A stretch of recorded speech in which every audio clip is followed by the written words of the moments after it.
Kavya, yes sir. Last time एक numerical करा रहा था मैंने, किया घर पे फिर? सर कर तो दिया था क्लास में। You were absent? No, you last class you were there. Yeah I did class में तो किया था। पूरा काम हुआ था, इसको रिजॉल्व करके वो निकालना था सारा। सर कौन सा हेक्सागन वाला ही तो था। हेक्सागन वाला भूल गई तुम? हाँ तो वही तो बोला कर दिया था वो।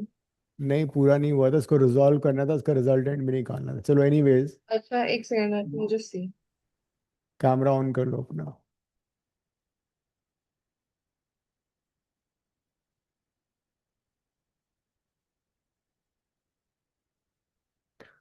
सो, more numericals on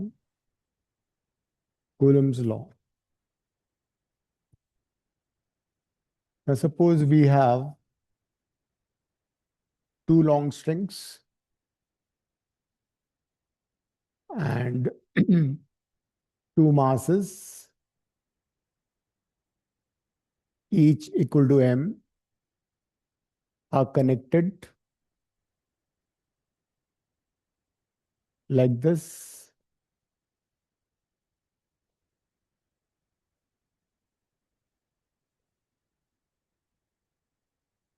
Each have charge q on them. The separation between them is, say, 2x. This length is L, and L is very, very large compared to x. एक बार क्वेश्चन लिख लो डायग्राम बनाने के पहले, question लिखो। 2 point masses, 2 point masses,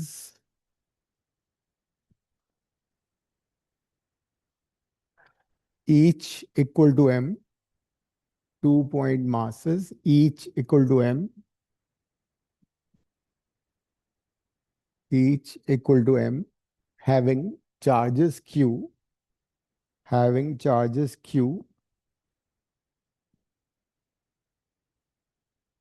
are suspended by, are suspended by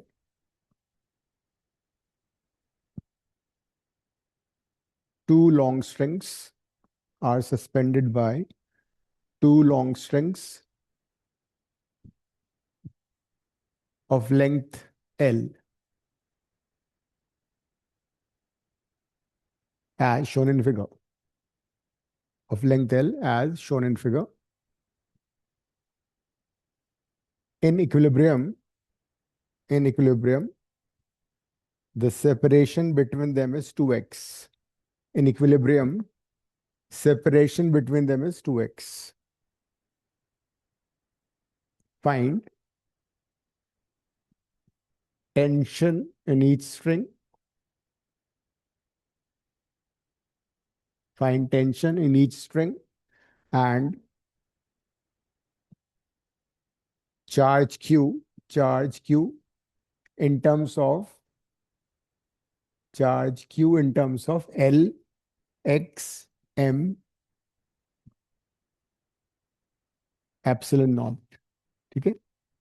Charge q in terms of L, m, x, epsilon naught. ये question है। School शुरू हो गया तुम्हारे? क्या शुरू हुआ? कौन चैप्टर शुरू हुआ? राइट, डायग्राम बना लो, अब इस क्वेश्चन को सॉल्व करते हैं।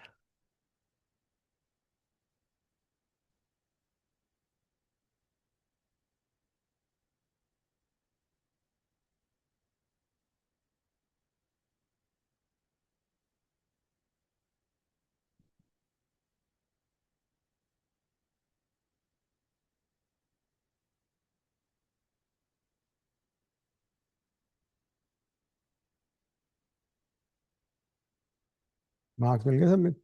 मार्क्स मिल गए? अच्छा, एट्थ सिलेबस आ गया?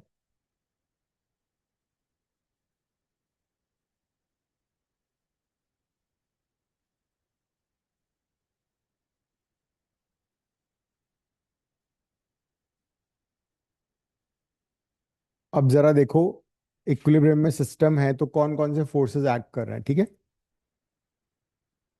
किसी भी एक मास को कंसिडर कर लेते हैं। Tension T, as you know it's always away from the body, T as act करेगा। mg would be acting downward. Both the charges are identical, so electrostatic force of repulsion would be acting like this. दोनों masses पे तीन forces act कर रहे हैं, है ना। Force of electrostatic force of repulsion हो गया F, tension in the string T, and mg downward. एक और काम करते हैं, let's drop perpendicular like this. इस एंगल को थीटा ले लेते हैं, इसको हम बाद में, ये भी थीटा हो जाएगा।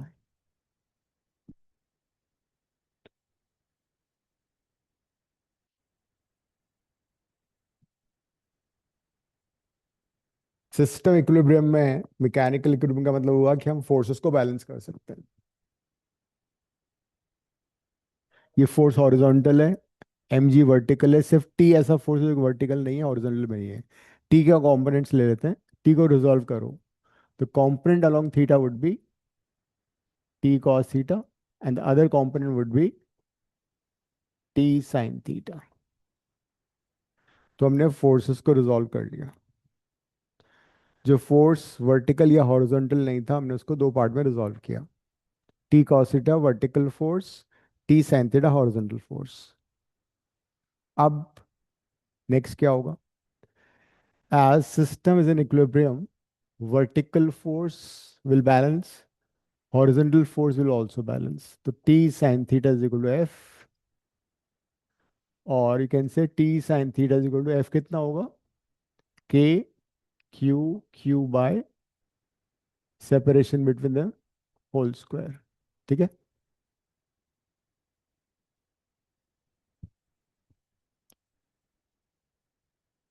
So this is the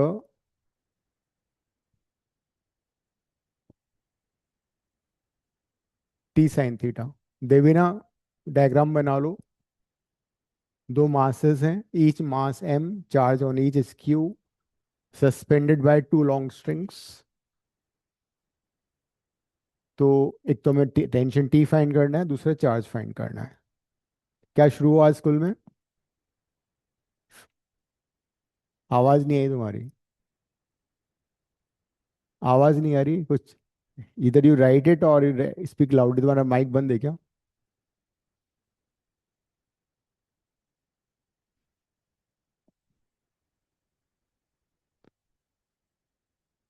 physics में क्या शुरू हुआ है?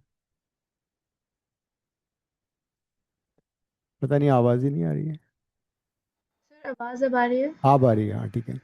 सर स्कूल में रे ऑप्टिक्स शुरू किया है। अच्छा, हाँ वो जनरली यही करते हैं। ठीक है, हम रे ऑप्टिक्स फिर अलग से करेंगे।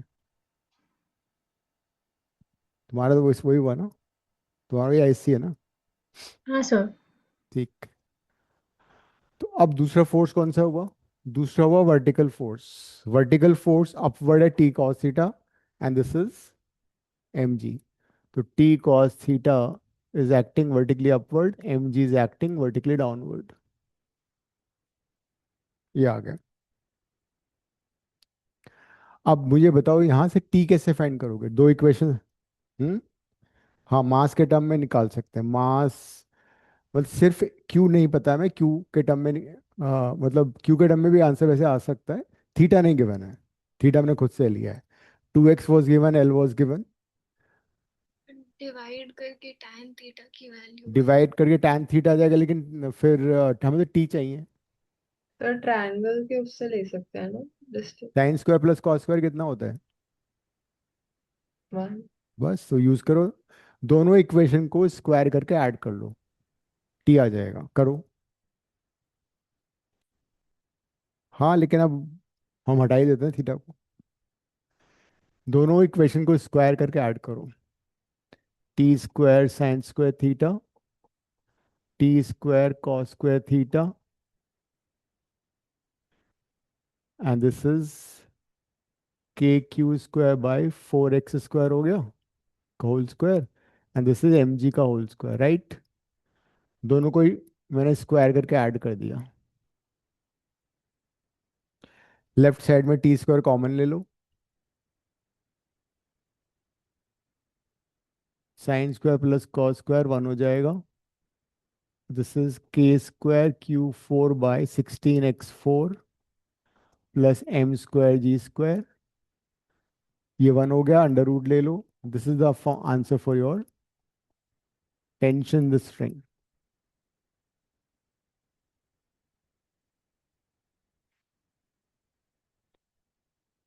इसको हम डायरेक्टली भी कर सकते थे वैसे, पता है कैसे?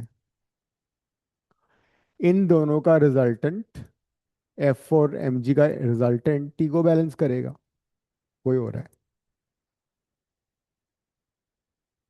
बिकॉज दोनों मासेस इक्विलिब्रियम में है ना।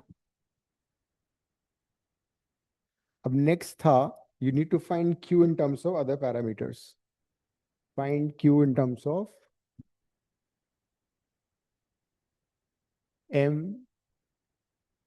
L, X etcetera.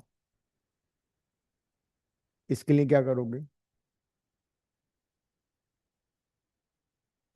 For this what you can do is दोनों इक्वेशन को डिवाइड कर दो।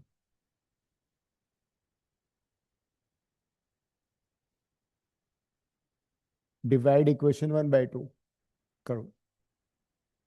इक्वेशन 1 को 2 से डिवाइड कर दो, टेंशन हट जाएगा,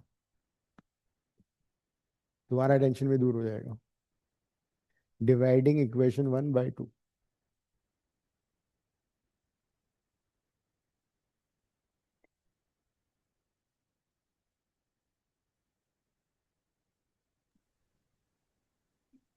tan थीटा को हाँ, उसमें फिर रिप्लेस कर दो। x और l के टर्म्स में। हाँ देखो अब क्या हो रहा है, जब तुम 1 को 2 से डिवाइड करोगे तो ये आ जाएगा, टी तो कट जाएगा, T sine theta by T cos theta is equal to K Q square by 4x square into, अच्छा 1/mg हो गया ये तो, है ना। टी से टी कट जाएगा, tan थीटा आ जाएगा यहाँ पे, K Q square by 4x square mg।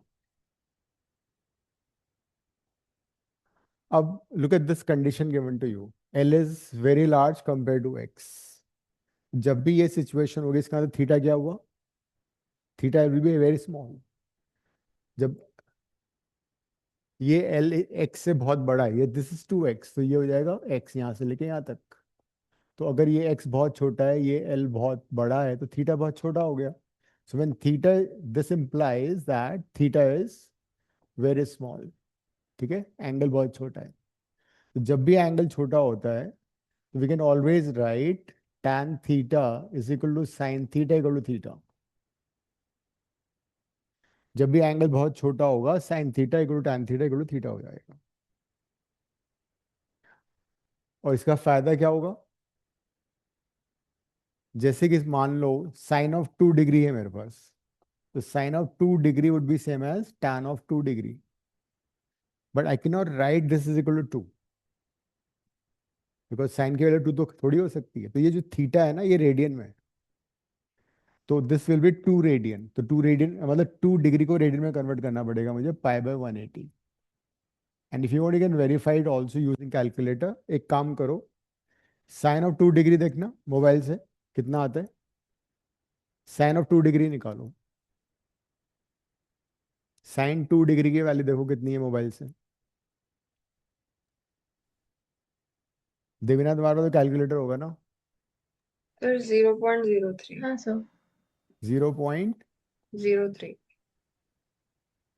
03। Of 2 degree निकालो। सेम ही है 0.03। और अब एक काम करो, पाई 3.14 डिवाइड बाई 90 करो, सेम है, वो भी सेम आ रहा है ना। बट लाइक फोर्थ डेसिमल और प्लेस में उतना तो थोड़ा। तुम कहाँ बॉदर करते हो, तुम तो वैसे ही अप्रोक्सीमेट कर देते हो। जब 19 मार्क्स आते घर वालों को बोलते 20 आए हुए हैं, नहीं 24.5 बोलते बोलते 25 मार्क्स आए हुए हैं। तो कहने का मतलब ये हुआ, जब भी थीटा छोटा होगा we can always replace tan theta by sin theta equal to theta, but theta has been radian इस वाले में। तो अब यहाँ क्या कर सकते हैं हम, tan थीटा क्या लिख सकते हैं, sin थीटा यहाँ से पता लग जाएगा, इस right triangle what is sin theta, perpendicular by hypotenuse, x by l आ जाएगा। तो from here you can find out the expression for charge. देखो क्यू स्क्वायर कितना आ रहा है, क्यू स्क्वायर हो गया 4x³ mg divided by kl, right, और q would be 4x³ mg by k into l to the power half।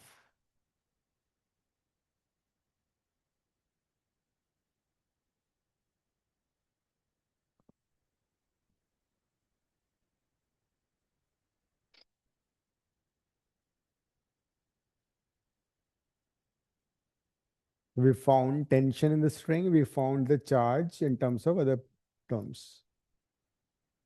एक और चीज, अगर मान लो इन दोनों मासेस से चार्ज लीक हो रहा है, स्लोली स्लोली सराउंडिंग को लीक हो रहा है चार्ज, तो क्या होगा? हम्म मान लो पहले हाँ 1 कूलम चार्ज वो नीचे 0.99 हो गया, फिर 0.98 हो गया, फिर 9997 हो गया। तो when the charge reduces force और रिपल्शन कम होता जाएगा and the two bobs will start coming closer. तो वो किस स्पीड से पास में आएंगे वो भी हम निकाल सकते हैं बाय डिफरेंशिएटिंग दिस। वो फिर एंट्रेंस का क्वेश्चन हो जाता है। सर हाँ, tan theta will be um okay दीदी, tan theta will be perpendicular by base ना, तो base तो वो होगा under root L square by अरे यार माइनस। तुम भी ना, ये सारी कहानी क्यों सुनाई थी मैंने? अच्छा अच्छा अच्छा, sorry sorry, okay. Sir how do we know it's very small? लो कर लो बात, क्वेश्चन में गिवन है, इतनी जोर से लिखा हुआ है, ये देखो, L is very large compare to, मैंने बताया था लॉन्ग स्ट्रिंग लिखवाया था क्वेश्चन में, ठीक है, इसीलिए। अब मैं ये पूछ रहा था, लास्ट क्लास में जो मैंने न्यूमेरिकल तुम्हें दिया था, तुम लोगों ने उसको पूरा सॉल्व किया नहीं किया? रिजॉल्व करके कर लिया था पूरा सॉल्व? दिव्या तुमने किया? कौन सा क्वेश्चन? देवीना तो पता ही नहीं है। सृष्टि तुमने किया वो? सर वो ट्रायंगल वाला ना ये। नहीं नहीं, हेक्सागन वाला, हाँ, इसको रिजॉल्व करके निकालना था ना अच्छा वो फाइनल आंसर। हेक्सागन वाला रिजॉल्व किया था इसको? सॉल्व तो किया था, उसके बाद कुछ नहीं किया। हाँ, वही तो मैं पूछ रहा हूँ सृष्टि से। सर चलो, उस दिन तो मैं ट्रैवल कर रही थी, मैंने लिखा नहीं क्वेश्चन। चलो कोई बात नहीं, अब दोबारा उसको करते हैं। उसका भी फाइनल आंसर कहाँ आया था हमारे पास? रेगुलर हेक्सागन,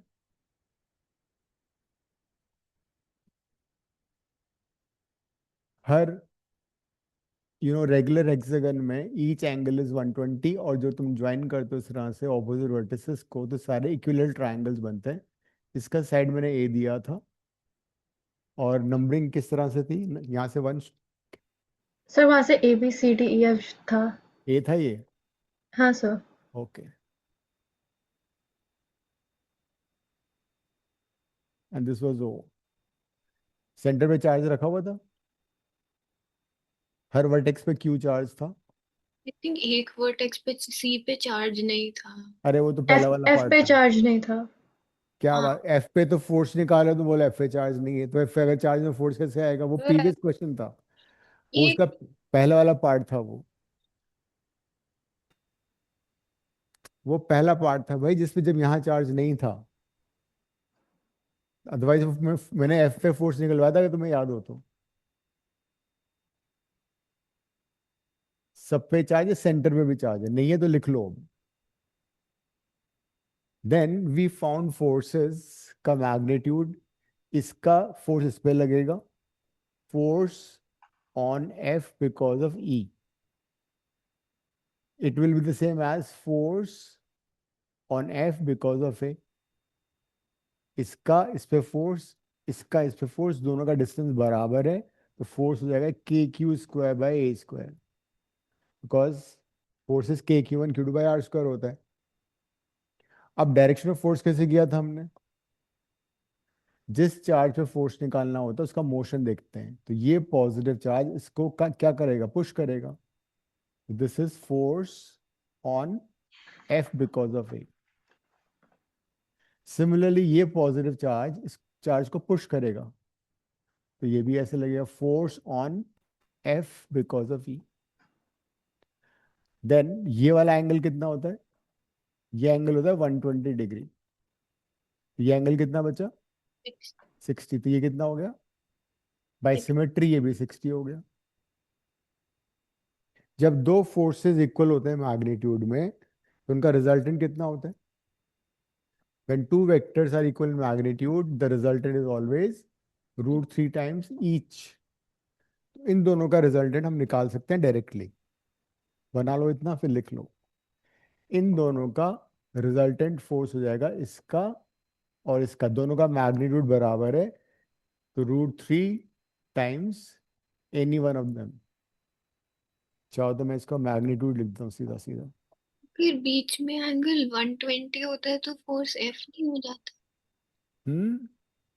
अगर दोनों के बीच का एंगल 120 है तो ओह सॉरी सॉरी, हाँ 120 हुआ ना, हाँ, तो गलत हो गया। ये तो 60 डिग्री वाला था ना, मैंने हॉरिजॉन्टल से ले लिया। 60 डिग्री पे ये था, 120 पे वापस सेम हो जाता है। You right. तो ये दोनों मैग्नीट्यूड वाइज सेम है, तो दोनों का रिजल्टेंट एफ एफ ए लिख देता हूँ मैं, ठीक है। तो हमने दो फोर्सेस का रिजल्टेंट निकाल लिया, क्योंकि टोटल एंगल 120 हुआ ना, टोटल एंगल इज 120। फिर उसके बाद ये वाले फोर्सेस, ये डी वाला फोर्स और बी वाला फोर्स, ये सिमेट्रिकली प्लेस चार्जेस हैं। Force on F because of D and force on F because of B.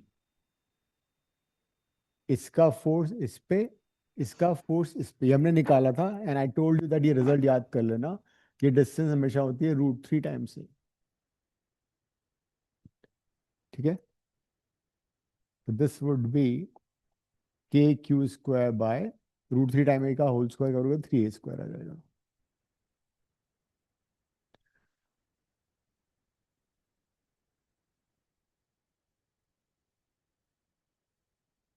Now what direction? B पे पॉजिटिव चार्ज है, ये चार्ज इसको इधर पुश करेगा। This is F B. ये पॉजिटिव चार्ज इसको इधर पुश करेगा। This is also F F D sorry. दोनों का मैग्नीट्यूड इक्वल है। ये एंगल कितना है? ये पूरा एंगल 60 डिग्री है, तो ये वाला एंगल कितना हो गया? 30 डिग्री। तो दिस इज ऑल्सो 30 डिग्री। ये 30 डिग्री हो तो बाय सिमेट्री ये भी 30 हो गया। अब ये दोनों फोर्सेस मैग्नीट्यूड में इक्वल है, और एंगल कितना है दोनों के बीच में? 60। This time the resulting force कितना हो जाएगा? √3 टाइम्स ईच। क्या आप एंगल वाला फिर से बता सकते हो कि देखो ये पैरेललोग्राम है, वैसे देख लो ये ट्राइंगल है, इक्विलेटरल ट्राइंगल है ना ये वाला, तो ये 60 डिग्री है, पूरा एंगल 60 है, तो इसका ये आधा हो जाएगा। इससे पैरेललोग्राम, पैरेललोग्राम में डायगोनल जो होता है वो एंगल को दो इक्वल हाफ में डिवाइड करता है। So this is a parallelogram. तो ये पूरा एंगल 60 तो ये एंगल 30 हो जाएगा। तो दिस इज 30। यही लाइन आगे जा रही है आगे तक, तो ये भी 30 हो गया हॉरिजॉन्टल के साथ। ये भी तो हॉरिजॉन्टल लाइन है ना, ये भी हॉरिजॉन्टल लाइन है, ये भी हॉरिजॉन्टल लाइन है, कॉरस्पॉन्डिंग एंगल। तो by symmetry this is 30, this is 30, दोनों फोर्स इक्वल है मैग्नीट्यूड में, दोनों के बीच का एंगल टोटल 60 हो गया। मैंने बताया था जब भी दो फोर्सेस का मैग्नीट्यूड इक्वल होता है, एंगल 60 होता है, तो रिजल्टेंट √3 टाइम होता है। तो मैं इन दोनों को अब हटा रहा हूँ, इन दोनों की जगह एक सिंगल फोर्स रिजल्टेंट लिख देता हूँ, √3 एफ ऑफ एफ डी लिख देता हूँ, एक ही बात है। तो बेसिकली 1 2 3 4 फोर्सेस का हमने रिजल्टेंट निकाल लिया। अब कौन सा चार्ज बचा? सी वाला बचा। तो सी कितना फोर्स लगाएगा? Force on F because of C. This would be K Q into Q, Q square by distance. ये ए है, ये भी है, तो टोटल डिस्टेंस कितना हो गया? 2a का whole square 4a square. Direction क्या होगी? ये चार्ज इस चार्ज को पुश करेगा, सेम डायरेक्शन, तो ये भी ऐड कर दो, ये भी आ गया।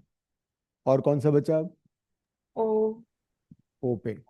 ओ पे भी क्यू चार्ज है, तो ये भी इसको इधर पुश करेगा, तो F O is K Q square bye A square. तो ये सारे फोर्सेस ऐड हो गए, इन चारों फोर्स को ऐड कर दो, that's your answer. Net force on F will be FFC plus √3 times FFD plus FFA plus FFO। FFC कितना है? के Q square 4a square. FFD कितना है? के Q square bye 3a square. FFA के Q square bye a square. FFO भी वही है ना, सेम। क्या हो गया? क्या कॉमन आ रहा है? तो 1/4 प्लस 1/√3 प्लस 2, तो that is the answer and will be towards left, है ना? और you can also right O2F along OF। ये इसका आंसर था।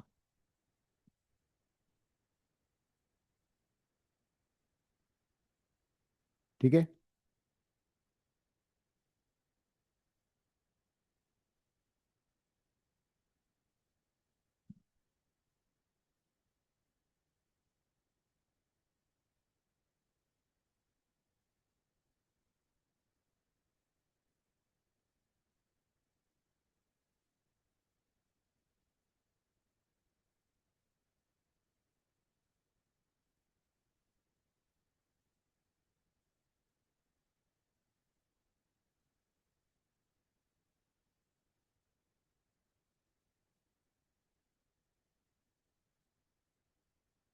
आगे बढ़े हम। लिख लिया? श्योर है? कहाँ तक हाँ हो गया सर। स्कूल में? स्कूल में कितना कर लिया है? अच्छा।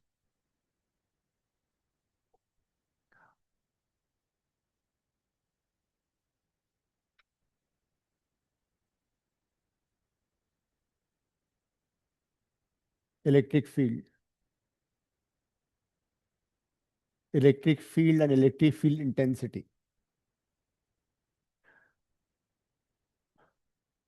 विंटर्स में क्या होता है? We switch on heater, oil heater और room heater, whatever, and we would like to sit close by the heater, है ना? Because you want to take warmth। ऐसा तो नहीं कि तुमने हीटर घर पे ऑन कर दिया, तुम छत पे जाके बैठ गए, तो हीटर का तो इफेक्ट आएगा नहीं। होता है ऐसा? दिव्या बोली यस।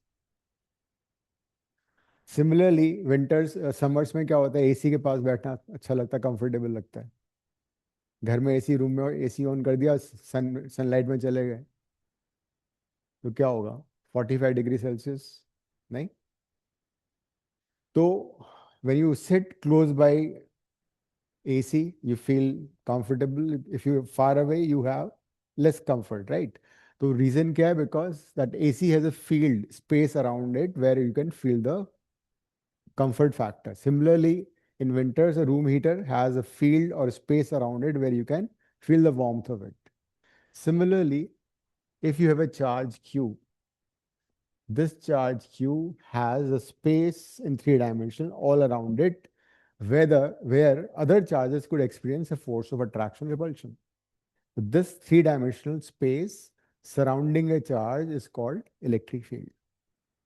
बिकॉज अगर मैं यहाँ पे एक चार्ज को रखूं, क्यू नॉट, तो ये चार्ज इसकी वजह से क्या होगा, रिपेल होगा। हम इसकी बात कर रहे हैं, मतलब it feel experience a force. इस चार्ज क्यू नॉट को मैं थोड़ा और दूर रख दूं तो क्या होगा, it will still experience a force but of lesser magnitude. अगर इस चार्ज को मैं इन्फिनिटी पे रख दूं, बहुत फार अवे, तो it won't feel a force at all. तो every charge has a space surrounding it where other charges could experience a force, and this space is called electric field. लिख लो, electric field, electric field is the space, electric field is the space surrounding a charge, surrounding a charge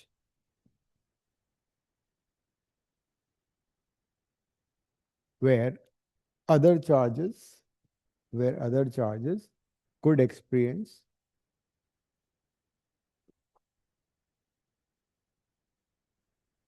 electrostatic force, where other charges could experience electrostatic force. तो ये थी qualitative definition of electric field. इसमें कोई formula नहीं आया, सिर्फ तुम्हें ये आइडिया लग गया कि जब भी कोई चार्ज होगा उसके सराउंडिंग में, उसकी विसिनिटी में, उसके ऑल अराउंड अदर चार्जेस को पे फोर्स लगेगा। ठीक है, अब इसकी क्वांटिटेटिव डेफिनेशन क्या है वो समझते हैं। तो फिजिक्स में जब तक कोई क्वांटिटी मेजरेबल नहीं होगी, मैं कोई उसको क्वांटिफाई करना बहुत ज़रूरी है। तो इलेक्ट्रिक फील्ड इंटेंसिटी को हम ई से रिप्रेजेंट करेंगे, and it is force experienced by a unit positive charge, and this charge should be almost tending to zero. यह लिमिट LT जो मैंने लिखा है ना, ये लिमिट है, this charge should tends to zero। ये इसकी मैथमेटिकल डेफिनेशन है। इलेक्ट्रिक फील्ड का सिंबल है E, और it is force experienced by a unit positive test charge, and this test charge should tends to, this should be extremely small। ऐसा क्यों होता है वो भी अब we'll understand, but this is a mathematical definition of electric field। Unit test charge का मतलब unit का मतलब उसका मैग्नीट्यूड 1 है, फोर्स हाँ। Per unit charge. जैसे तो सपोज अगर क्यू मैग्नीट्यूड नॉट 1 है 2 है, क्यू नॉट 2 है, फोर्स 10 है, तो 10/2 हो गया 5। अच्छा, it is a vector quantity. What about unit of electric field क्या होगी, यहाँ से तुम्हें आइडिया लग जाएगा। फोर्स क्या होता है, Newton Newton, per coulomb. Charges Newton per coulomb is a unit. ये सारे पॉसिबल 1 मार्कर्स हैं MCQs। और volt per metre, we'll see later that voltage and electric field are interrelated। potential difference E basically होता है V by L। उसका एक और unit होता है volt per metre. Newton per coulomb और volt per metre both are SI units of electric field intensity और electric field. कई बार तुम इलेक्ट्रिक फील्ड लिखोगे, कई बार इलेक्ट्रिक फील्ड इंटेंसिटी लिखोगे, इलेक्ट्रिक लाइन्स ऑफ फोर्स, सारी एक ही बात है। तो इसकी डेफिनेशन लिख लो, हालांकि सारा नोट्स में मिल जाएगा। तुम लोग ऑफलाइन क्लास में आ नहीं रहे, तुम्हारे नोट्स और असाइनमेंट यहाँ पड़े हुए हैं। तुम तो फ्राइडे को आओगे कब ऑफलाइन क्लास में, और हाँ देवना सर। तुम तो कभी आओगे ही नहीं। सर फ्राइडे को आऊंगी। क्यों, उस दिन स्टे बैक नहीं है स्कूल में? नहीं सर, फ्राइडेज को नहीं रहता। ओके, दिव्या तुम भी मंगवा लेना अपने किसी को भेज के। तो लिखो इसकी definition. Electric field intensity, electric field intensity is defined as, electric field intensity is defined as force experienced per unit charge, force experienced per unit charge। it is vector quantity.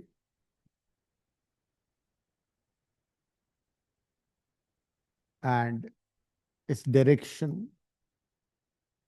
is the same. आगे लिखो, its direction, ये सबसे important यही है. Its direction is the same as that of the force. Its direction is the same as that of the force experienced by a positive charge, positive test charge. जो test charge होता है उसको conventionally हम positive लेके चलते हैं, ठीक है.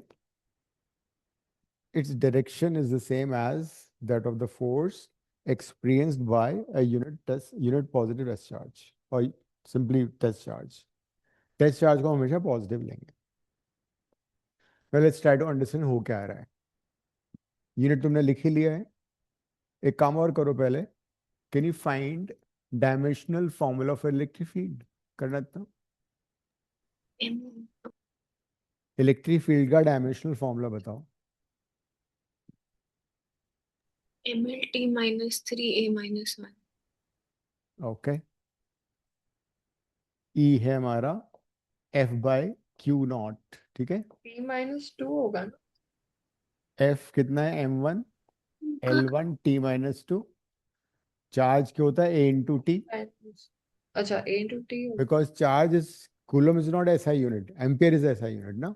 तो चार्ज को तुम A into T लिखोगे, because current is Q by T, charge flowing per unit time, तो Q हो जाएगा AT. तो यहां से डायमेंशनल फॉर्मूला आ गया M1 L1 T minus 3A minus 1. इसको याद कर लो. Dimensional formula for electric field और electric field intensity. SI unit दो हो गई, न्यूटन पर कूलम और वोल्ट पर मीटर. डायरेक्शन में पता लग गया. Direction is same as that of force on positive test charge. Direction वाला पार्ट अब दोबारा समझ लेते हैं. सपोज मुझे इस पॉइंट पे इलेक्ट्रिक फील्ड की डायरेक्शन निकालनी है. This some point A, I want to know what is the direction of electric field. तो उस पॉइंट पे तुम क्या करोगे? पॉजिटिव चार्ज रखो. इमेजिन करो वहां पे एक पॉजिटिव चार्ज है. फिर देखो कि ये पॉजिटिव चार्ज कहाँ, ये पॉजिटिव चार्ज इस चार्ज की वजह से कहाँ जा रहा है. बताना मुझे. ये चार्ज कहाँ जाएगा? दूर H, जा दूर, बहुत दूर है ना. Like this. So that is the direction of electric field. ठीक है.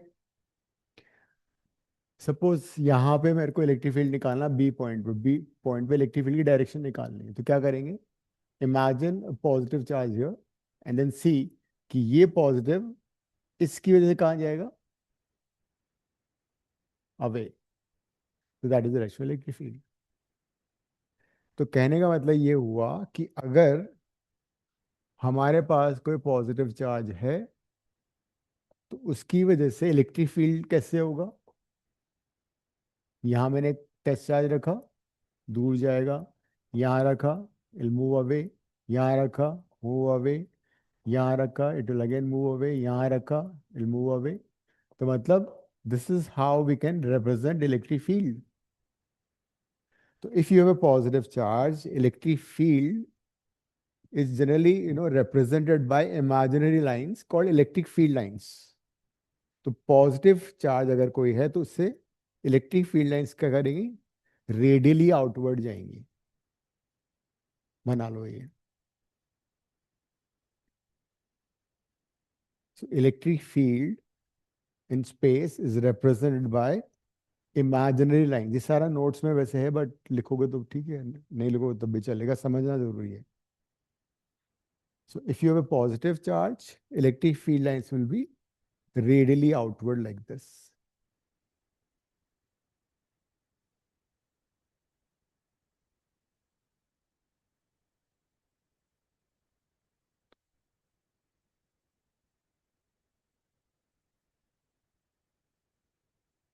और अगर सपोज मेन चार्ज नेगेटिव होगा तो कैसे निकालोगे direction of electric field? Suppose we have a negative charge and we want to know direction of electric field. तो क्या करना होगा?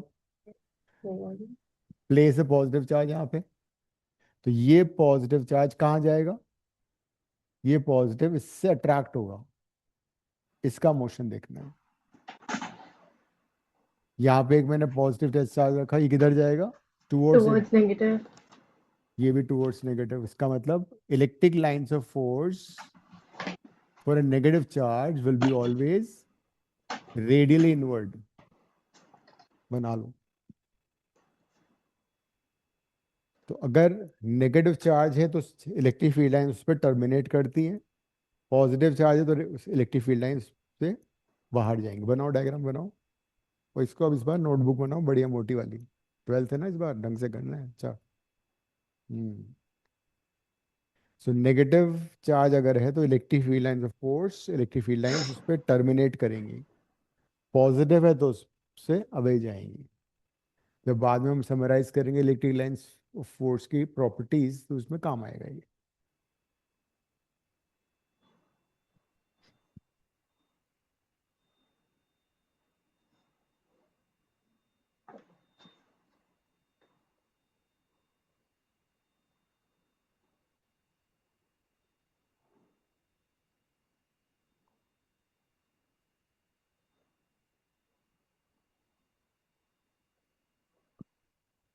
और सृष्टि क्या चल रहा है स्कूल में अभी? सर हमारे फिजिक्स के टीचर नहीं आए, अच्छा, छोड़ गए स्कूल, तो अभी हमारा फिजिक्स शुरू ही नहीं हुआ. इतना डरा दिया तुम लोगों ने उनको, इतना वही परेशान किया. सर. और यूटी भी आने वाला है अभी अप्रैल एंड में. तो बिना टीचर के यूटी बिना कैसे? टीचर के कैसे करेंगे पता नहीं.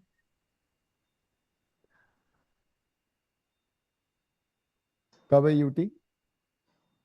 सर ऐसे टेंटेटिवली तो अप्रैल एंड में है या मई के स्टार्ट भी.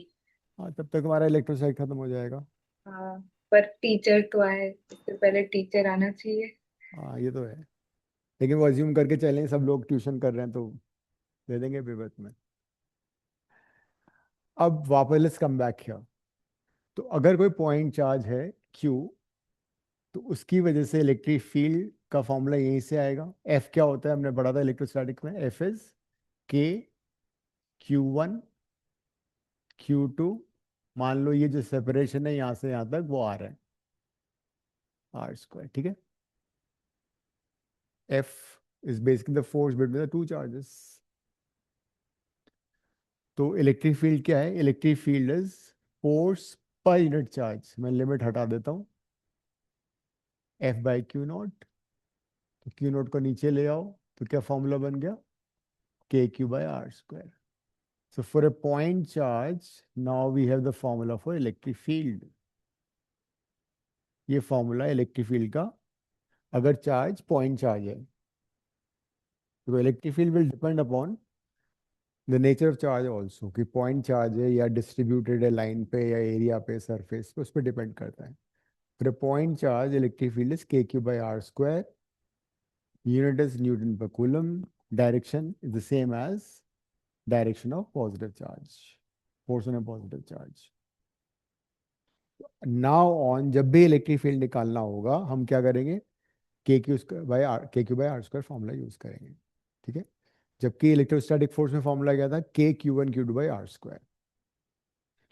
अब इस क्वेश्चन पे आते हैं कि why test charge is taken to be extremely small. 2 mark का एक क्वेश्चन आ सकता है कि while defining electric field at a point, we assume that test charge has to be extremely small.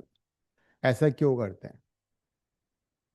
इसको पहले समझते हैं, फिर उसके बाद इसको एक्सप्लेन कर लेंगे.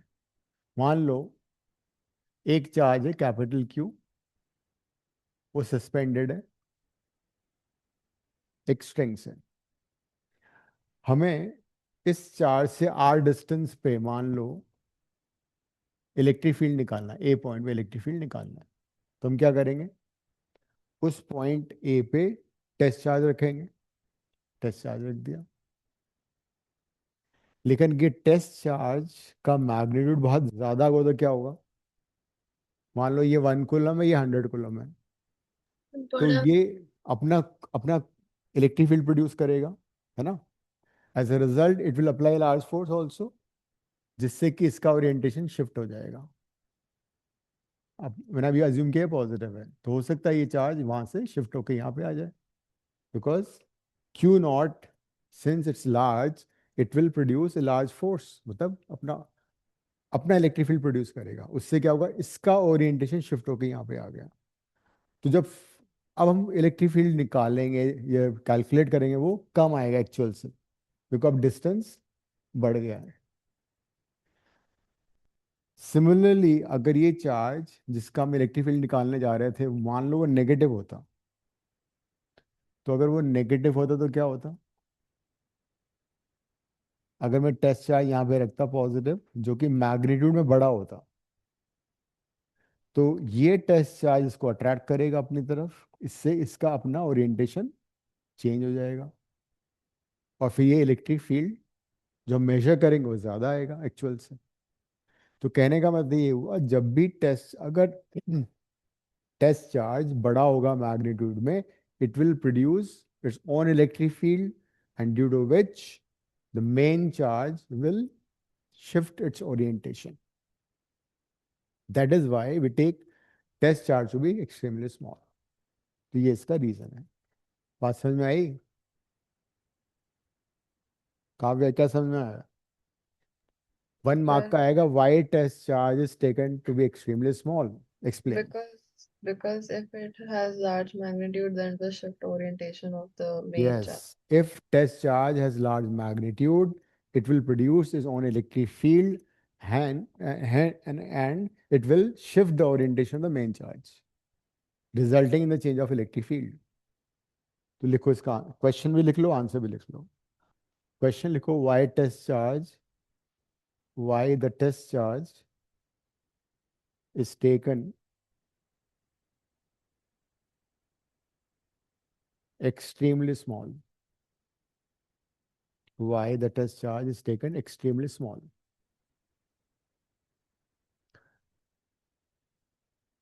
इसका आंसर है, test charge is taken extremely small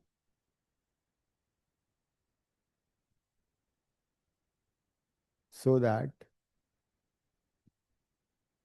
it will not produce its own electric field. It will produce its own electric field, resulting in change of orientation, resulting in the change of orientation of the main charge. Main charge का ये orientation change कर सकता है, उसका configuration shift कर सकता है, इसीलिए टेस्ट चार्ज को हमेशा हम बहुत छोटा लेते हैं।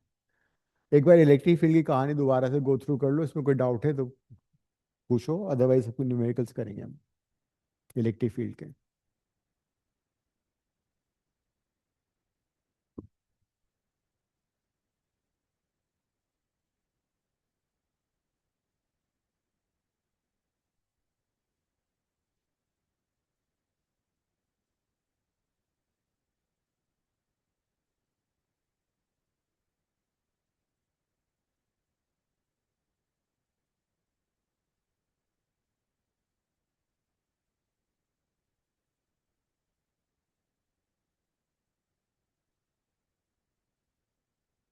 Formula Q/R², unit Newton per coulomb और वोल्ट पर मीटर। डायरेक्शन का मैंने कॉन्सेप्ट बता दिया। पॉजिटिव चार्ज वहां पे रख के देख लो, जो भी डायरेक्शन फोर्स का होगा वही डायरेक्शन इलेक्ट्रिक फील्ड का होगा।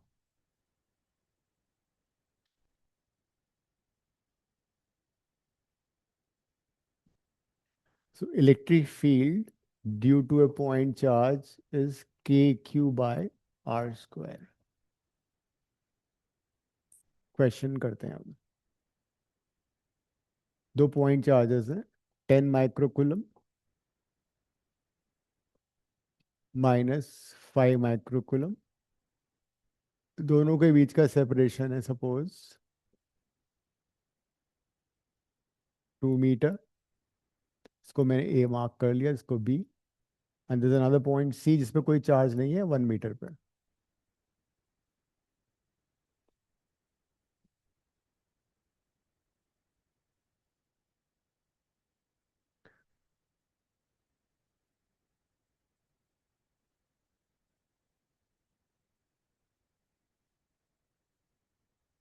क्वेश्चन है find electric field at A, B and C.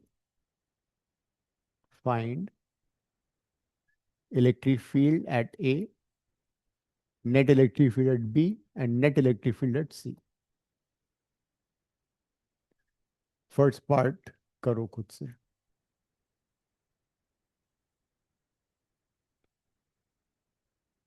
Electric field vector quantity है, अगर बोलो इलेक्ट्रिक फील्ड तो सिर्फ सी पे लिख लेगा क्यों? कि ए पे तो ऑलरेडी चार्ज पड़ा हुआ। तो उसकी सराउंडिंग में कोई चार्ज नहीं है क्या, ए के सराउंडिंग में? बट सभी तो छोटे छोटे तो जो भी है छोटे भी है, तो क्या हुआ? तो ए पे जो इलेक्ट्रिक फील्ड लगेगा उसमें वो तो बी की वजह से होगा। उसमें ए वाले चार्ज का ए कोई का, हाँ, कोई भी चार्ज अपने आप पे कोई इलेक्ट्रिक फील्ड प्रोड्यूस नहीं करता, लिख लो साइड में अलग से। अ पॉइंट चार्ज लिखो नोट करके, a point charge never produces electric field on itself. ठीक है, a point charge never produces electric field on itself.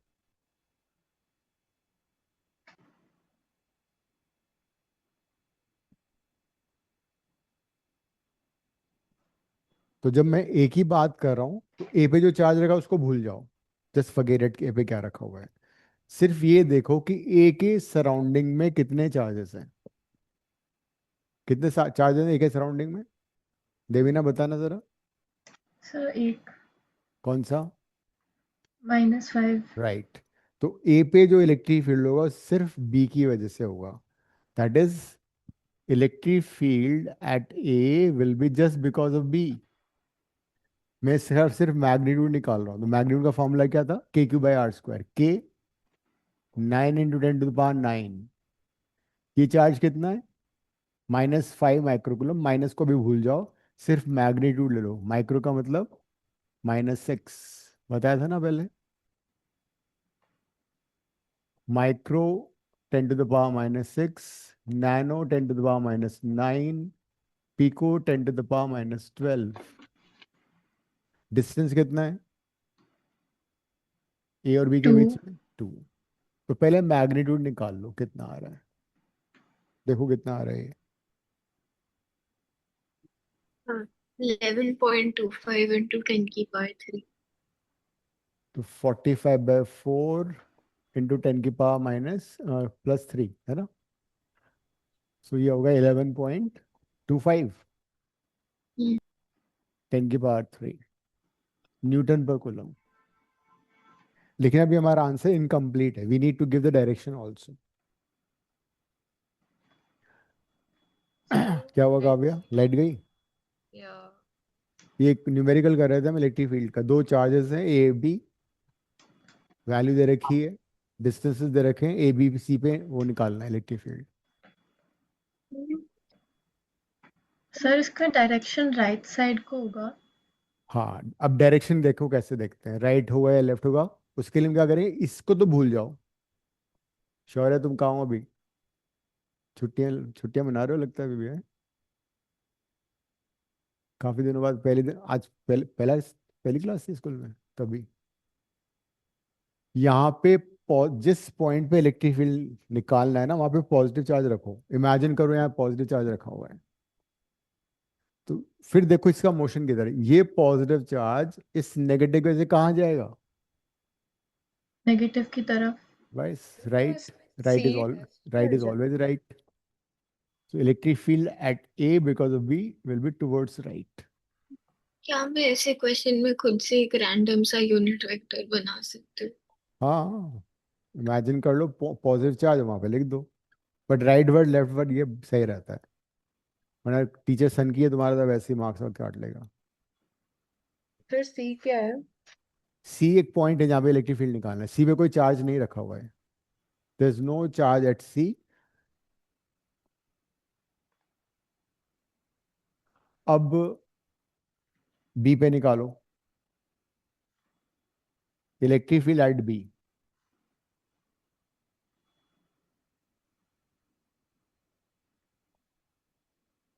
अब वापस वही देखो, बी पे जो चार्ज है वो अपने आप पे कोई इलेक्ट्रिक फील्ड प्रोड्यूस नहीं कर रहा है.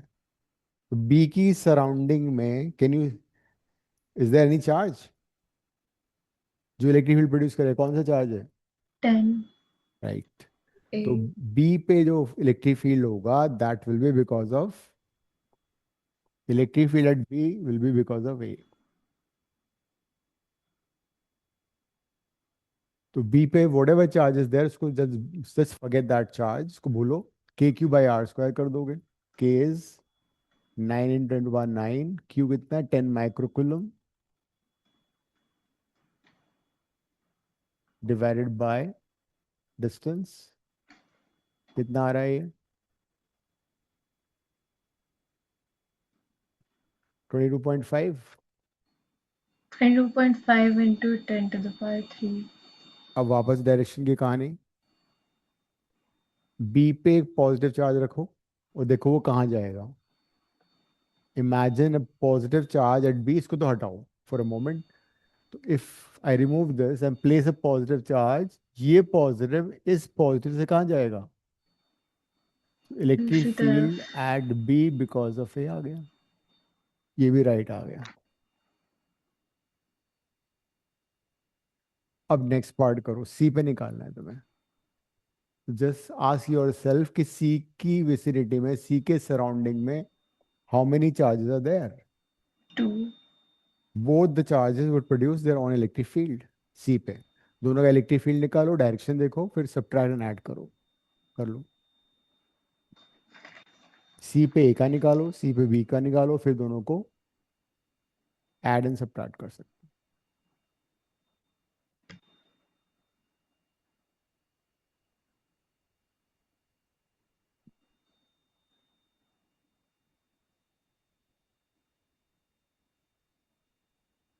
सी पे होगा ए की वजह से, सी पे होगा बी की वजह, दोनों की वजह से होगा.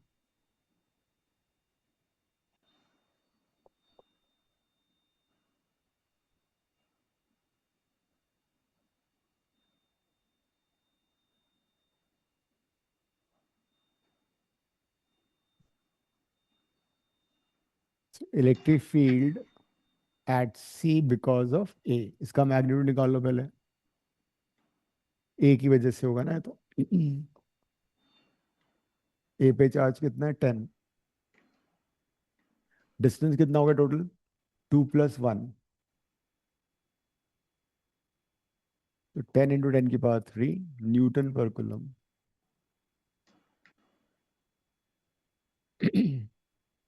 डायरेक्शन कैसे निकलेगी? सी पे पॉजिटिव चार्ज रखो. ये पॉजिटिव चार्ज इस पॉजिटिव से कहाँ जाएगा? रिपेल होगा बेचारा. राइट साइड होगा. Electric field at C because of A. ये राइट है.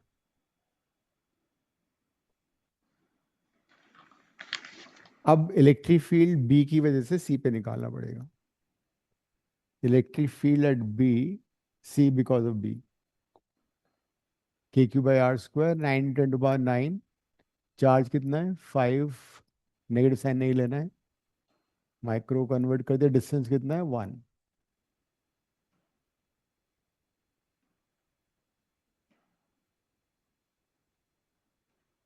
तो ये कितना हो गया? 45. 45 into 10 to the power 3. अब डायरेक्शन के लिए क्या करोगे? बाकी अगेन पॉजिटिव चार्ज रखो सी पे, वो देखो कहाँ जाएगा. ये पॉजिटिव चार्ज इस नेगेटिव की तरफ अट्रैक्ट होगा. So electric field at C because of B, ये होगा टुवर्ड्स लेफ्ट. तो मतलब दोनों इलेक्ट्रिक फील्ड एक दूसरे के ऑपोजिट है. तो बड़े वाले में से छोटा वाला माइनस कर दो. That is the net electric field at C. So net field at C would be 45 10 to the power 3 minus 10 into 10 to the power 3. So net electric field would be 35 into 10⁻³ Newton per coulomb. And main direction क्या होगी इसकी? EC भी greater था ना? लेफ्टवर्ड्स होगा। Right, left is right.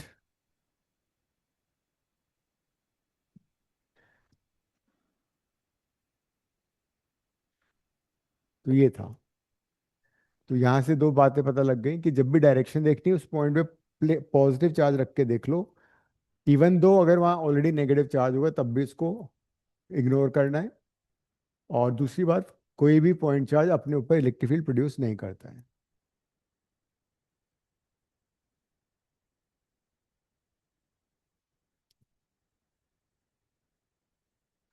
अब locate करते हैं न्यूट्रल पॉइंट। सपोज एक चार्ज है 25 पिको कूलम, दूसरा चार्ज है 169 पिको कूलम।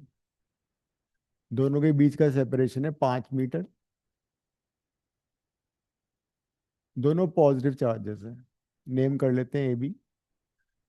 तो इन दोनों को ज्वाइन करने वाली लाइन पे there'll be one point where net electric field would be 0। ठीक है, there'll be a point on the line joining the two charges where electric field would be 0. That point is called neutral point, जहाँ पे net field 0 होगा। तो question क्या है? locate neutral point, or locate the point where net electric field is 0. Locate the point where net electric field is 0. तो मैंने ये coulombs law में भी कराया था पहले। जब भी दो चार्जेस लाइक होते हैं, लाइक का मतलब दोनों पॉजिटिव या दोनों नेगेटिव, तो न्यूट्रल पॉइंट कहाँ पे होता है? बीच में। इन बिटवीन, है ना? तो हमें इतना पता है कि न्यूट्रल पॉइंट इन बिटवीन होगा। कहाँ पे होगा वो हमें पता नहीं है। तो let's assume that neutral point is n and it is at a distance x from the 25 picocoulomb charge. तो दूसरा डिस्टेंस कितना हो जाएगा? 5 माइनस एक्स। इस पॉइंट पे दोनों का इलेक्ट्रिक फील्ड निकाल के इक्वेट कर दो, x की वैल्यू निकालो कितना आ रहा है। x फाइंड करना है। Suppose a neutral point is distance x meter from the first charge.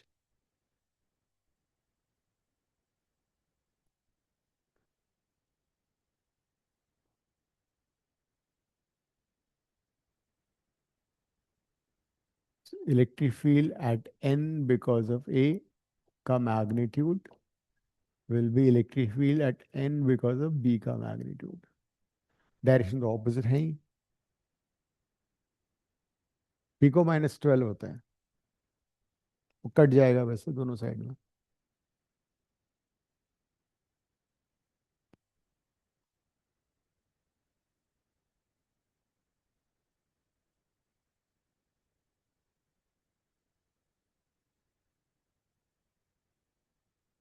x equal to 25/18 आ रहा है। अच्छा,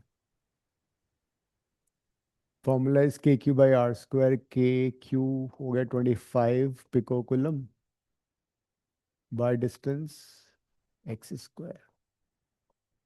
KQ हो गया 169 pico -12 divide by 5 minus X का होल स्क्वायर।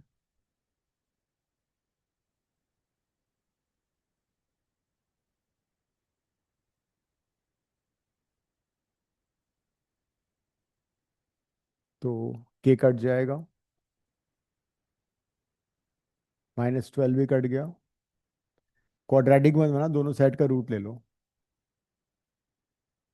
तो 5/x is equal to 13/5 minus X.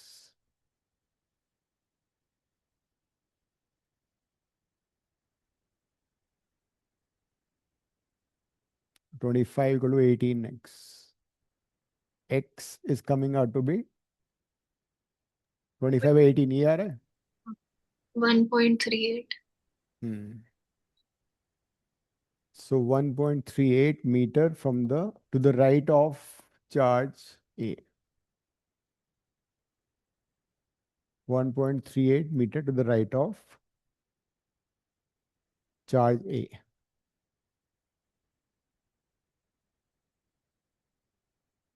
तो जब भी दो चार्जेस लाइक होंगे, पॉजिटिव पॉजिटिव और नेगेटिव नेगेटिव,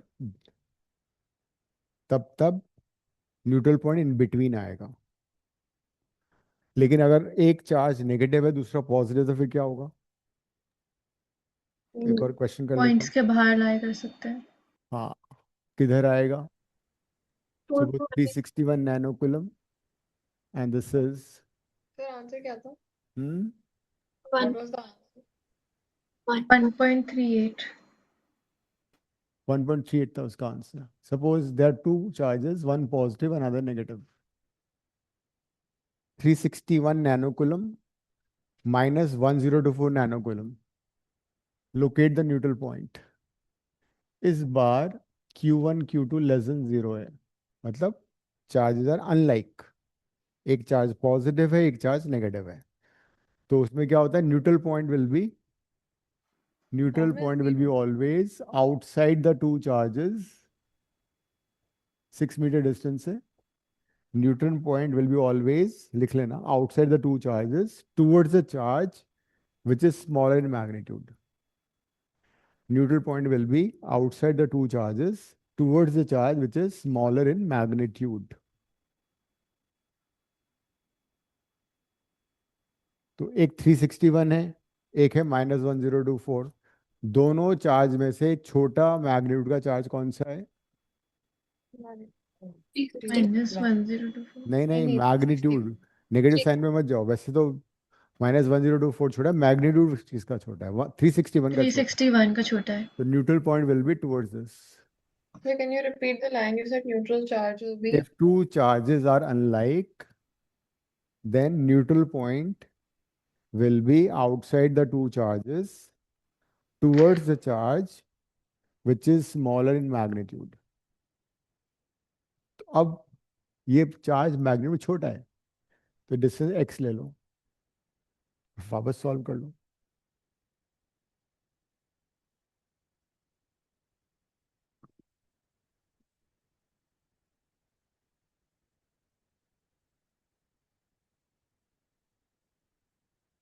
तो electric field at n because of a का मैग्नीट्यूड, वैसे डायरेक्शन क्या होगी na की?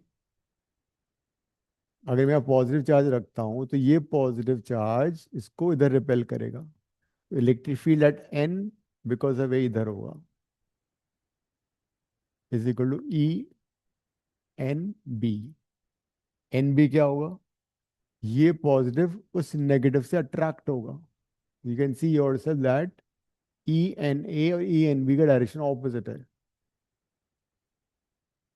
But they are equal in magnitude. तो के क्यू कितना हो गया? 361 नैनो मतलब -9, पर डिस्टेंस कितना हो गया? x। This is k into 1024 10⁻⁻9 divide by, ये डिस्टेंस कितना हो जाएगा? 6 + x।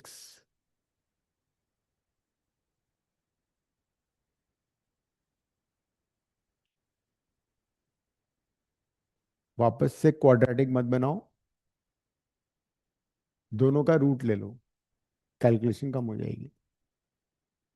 दोनों साइड का रूट ले लो।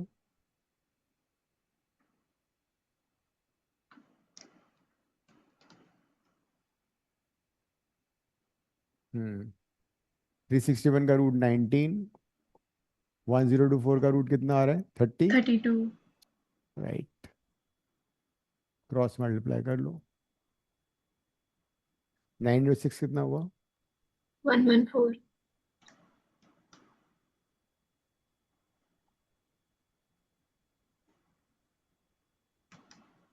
x आ गया 114 डिवाइड बाय 13 8.76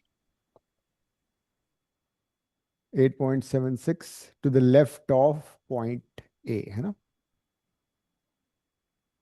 इस साइड में न्यूट्रल पॉइंट कभी जीरो आ ही नहीं सकता। वाई? बिकॉज इस पूरे स्पेस में इलेक्ट्रिक फील्ड बी का इलेक्ट्रिक फील्ड ए से हमेशा बड़ा होगा, तो कभी भी नेट फील्ड जीरो हो ही नहीं सकता, बिकॉज बी बड़ा चार्ज है। तो इस साइड में हर पॉइंट बी के क्लोजर है, तो EB would be always greater than EA. Neutral point उधर नहीं आ सकता. कुछ पूछना था देवशा? That is the reason electric field इस साइड में 0 नहीं होगा. So this is when the charges are unlike. Neutral point would be outside the two charges, the charges small in magnitude. Positive होंगे, like होंगे तो बीच में आएगा.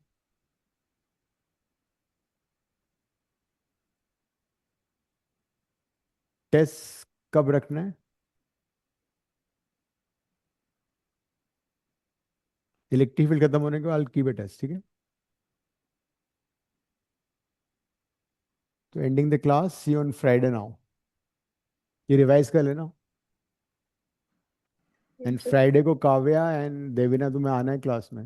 हर हाँ क्लास सर. में ऑनलाइन मत करो, ठीक है? Okay sir. Okay, okay sir. Ending the class. Bye sir. Bye. Bye sir.